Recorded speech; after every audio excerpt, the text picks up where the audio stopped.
Berikut pernyataan Novel Baswedan terkait hasil persidangan. Klik, like, subscribe, and share. Terima kasih.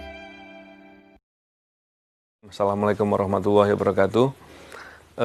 Kawan-kawan, saya ingin memberikan statement beberapa hal terkait dengan tuntutan dari jaksa penuntut umum berhubungan dengan serangan kepada saya yang disidangkan di Pengadilan Negeri Jakarta Utara. Yang pertama tentu saya setelah melihat berita di media bahwa penuntut umum menuntut kepada kedua terdakwa dengan tuntutan 1 tahun penjara dan disampaikan juga pasal yang disangkakan dalam tuntutan itu adalah pasal 353 ayat 2. Di sana saya yang pertama memang apa yang saya katakan sebelumnya bahwa ini banyak kejanggalan semakin memperlihatkan. Tentunya secara pribadi saya sejak awal serangan saya sudah pernah mengatakan bahwa saya tidak ingin serangan kepada saya ini mengganggu saya dalam berjuang memberantas korupsi ke depan. Oleh karena itu saya memilih jalan untuk bersabar dan tidak menuntut kepada siapapun. Walaupun demikian tentunya demi kepentingan penegakan hukum, kepentingan keadilan, kepentingan kemanusiaan, tentu menuntut agar siapapun penyerang itu harus diungkap adalah suatu hal yang wajib saya lakukan. Tapi bukan sekedar masalah dendam untuk membalas. Tapi belakangan ketika saya melihat proses penyidikan berjalan, proses di penuntutan yang diawali dengan dakwaan dibacakan di persidangan, hingga terakhir kemarin tuntutan disampaikan oleh jaksa penuntut, semakin meyakinkan kepada diri saya bahwa ada yang tidak beres di sana. Setiap proses dilakukan, saya bersama dengan tim kuasa hukum, koalisi sipil, menyampaikan kejanggalan-kejanggalan ke publik, agar ini bisa dipantau dan dilihat. Kenapa ini terus saya lakukan itu? Karena pada dasarnya saya meyakini dengan sejelas-jelasnya serangan ini bukan hanya serangan kepada diri saya, tapi serangan ini dilakukan karena saya melakukan tugas memberantas korupsi. Ini adalah upaya serangan kepada upaya pemberantasan korupsi yang luas, baik itu terhadap KPK maupun siapapun. Bahkan saya melihat upaya ini upaya untuk menakut-nakuti atau mengancam kepada orang yang berani dengan lugas, dengan tuntas untuk berjuang memberantas korupsi. Tentu ini tidak boleh dibiarkan. Saya melihat ini sebagai hal yang serius. Terkait dengan tadi yang saya katakan tuntutan yang disampaikan oleh jaksa penuntut 1 tahun penjara, ini tergambar sekali bahwa proses persidangan berjalan dengan aneh, berjalan dengan banyak kejanggalan dan lucu saya katakan. Kenapa? Kita bisa melihat serangan kepada saya ini serangan atau kalau mau dikonstruksikan sebagai suatu perbuatan penganiayaan yang paling tinggi levelnya.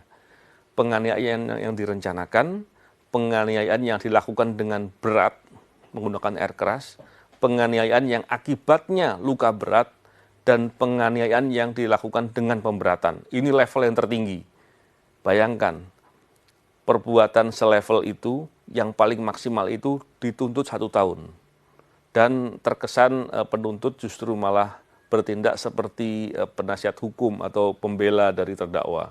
Ini suatu hal yang tentu harus diprotes, harus dikritisi. Saya menyampaikan hal ini tentunya tidak serta-merta bahwa emosional terkait dengan hal ini, tidak. Saya melihat ini hal yang harus disikapi dengan marah. Kenapa? Karena ketika keadilan diinjak-injak, norma-norma keadilan diabaikan, ini tergambar bahwa betapa hukum di negara kita nampak sekali compang-camping.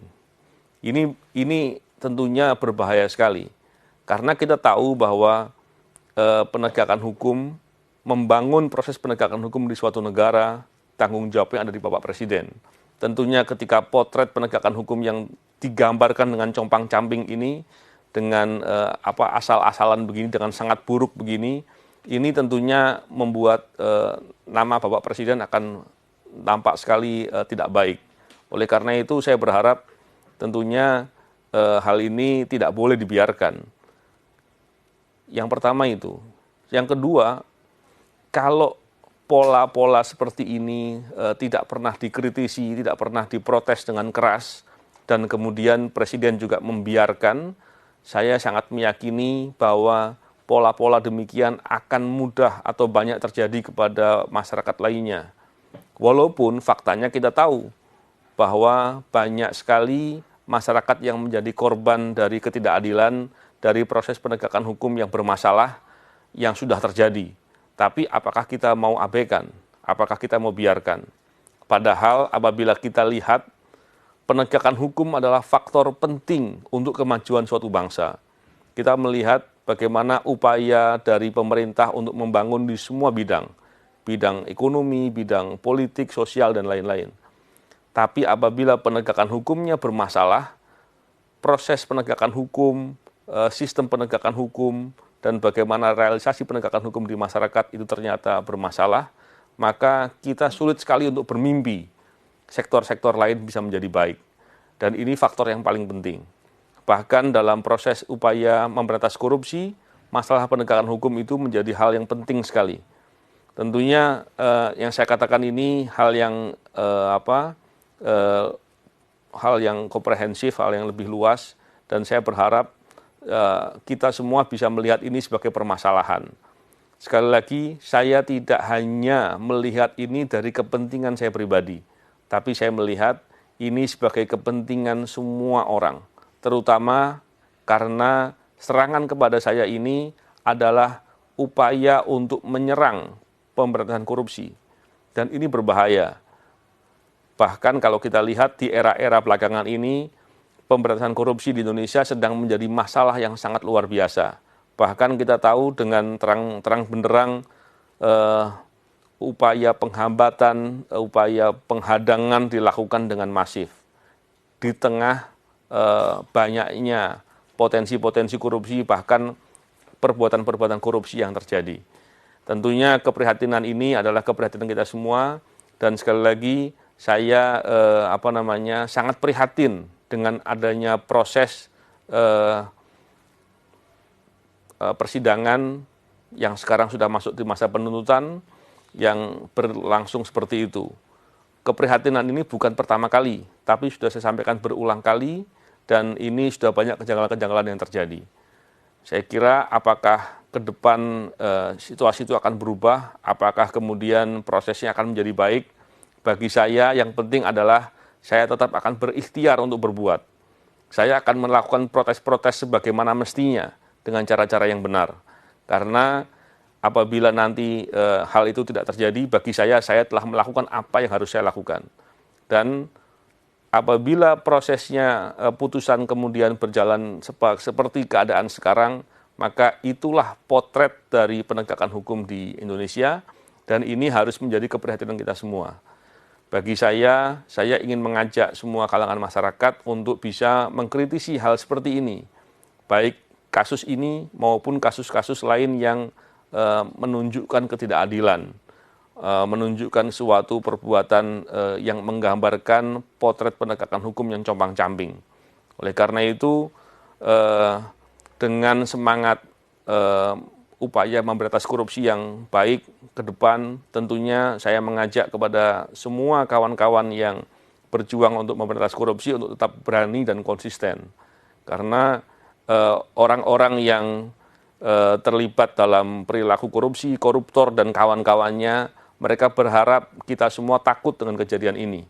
Kita semua menjadi melemah dan kemudian mereka bisa dengan semaunya sendiri merampok dan menjarah uang rakyat, harta dari bangsa dan negara. Saya kira itu hal yang menjadi concern bagi saya, dan sekali lagi kejanggalan demi kejanggalan yang saya catat, saya umumkan ke media, kepada publik setiap waktu dan setiap tahap, itu semakin tergambar, dan ini semua saya minta untuk menjadi perhatian dan kita menjadi catatan bagi kita semua.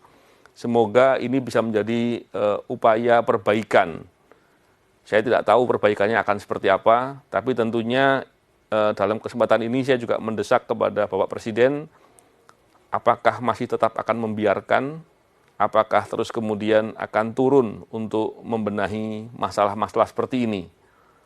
Bukankah sejak awal Bapak Presiden memberikan perhatian soal ini, tapi kemudian mempercayakan kepada aparatur yang sedang bekerja?